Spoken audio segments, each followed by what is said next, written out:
States.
Embarrass them by introducing them. They don't need that, but they just had this idea, and I loved it immediately upon hearing it.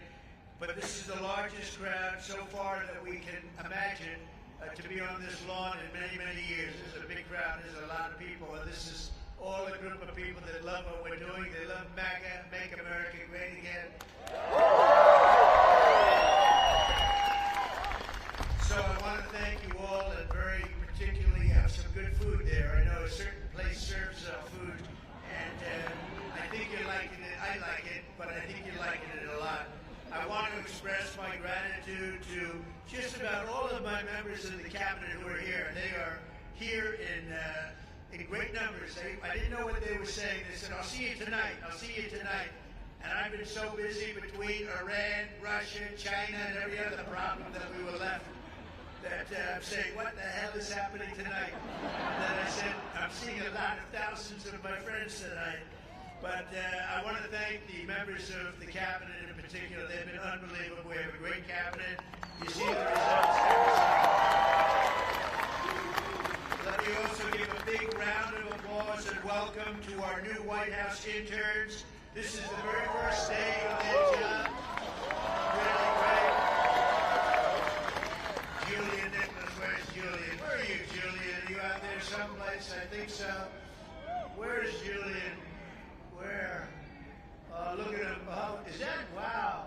Good. You ever hear of the great Jack Nicklaus? This is his grandson, right? I immediately said, get him on board because he's got great genes. You can't get better than that.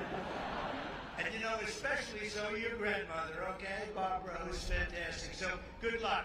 You're going to do very well. Thank you, Julian. Very good. Say hello. I wish I could play golf like Jack Nicklaus. It just didn't work out that way.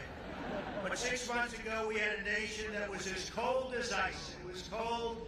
The whole world was laughing at us.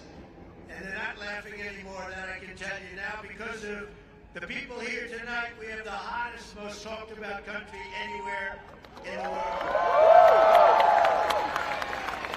I went to the Middle East, we went to Qatar, Saudi Arabia, we went to UAE, we went to 3 stops, we brought back $5.1 trillion. Think of that. 5.1, they ordered massive amounts of military equipment, regular equipment, 200 Boeing aircraft, and we got one for free for the nation. You've been hearing that. The United States Air Force got one for free. And saying, I'd like one because we need it as Air Force One until the other ones are done. And they said, we would be pleased to give you. So they gave us a Boeing 747 for the United States Air Force. And it's just incredible. The press picked it up and they said, He got a plane. I didn't get a plane. They got a plane. But that's the way it is. You're going to get to know as you deal with the fake news, and then eventually you'll get to love them. Maybe. I doubt it. Actually, I doubt it. But I want to just tell you some of the numbers that just came out. Rasmussen, a majority of Americans now believe our country is on the right track for the first time in 28 years. Think of that. First time in 28 years. That's something. And think of the achievement. And we did that in 4 months. You know, we haven't been here long, 4 months, and we're going to do a lot better than that. But who would think that for 28 years they thought we were on the wrong track? Because I know one thing, that 4 years ago, during our term, we were on the right track. We were doing a great job. And we had one of the most successful, that was one of the most successful terms ever. Then we had a little problem with a rigged election, and then we came back. And this is bigger, better, stronger than ever before. This one is far bigger than it would have been. This is really something what's happened. We've created over 500,000 new jobs in a short period of time, secured nearly $15 trillion, new dollars, new investments that are going into our country. And if you notice, the inflation report came out this morning. We're at about 2% inflation. Can you believe it? And very importantly, because the people were devastated, the last administration, in my opinion, the most unsuccessful administration maybe in the history of our country. Grocery prices went through the roof. Well, grocery prices now are down. You remember they were talking about eggs. My first week in office, the press was screaming about eggs. Eggs have gone up 287%. I said, I'm sorry, I just got here. And the eggs went up. Now the eggs are down at the same price they were. We got them all the way down. And we had, 3 weeks ago for Easter, we had an egg hunt, an egg roll, they called it. And they said, sir, could you order, a couple of months ago, could you order plastic eggs? I said, we're not ordering plastic eggs. And by the time we had the event, eggs were all the way down. But think of it, grocery prices are down, gasoline prices are down, and we're down just in time. $1, we had numerous states, $1.98 a gallon, just in time for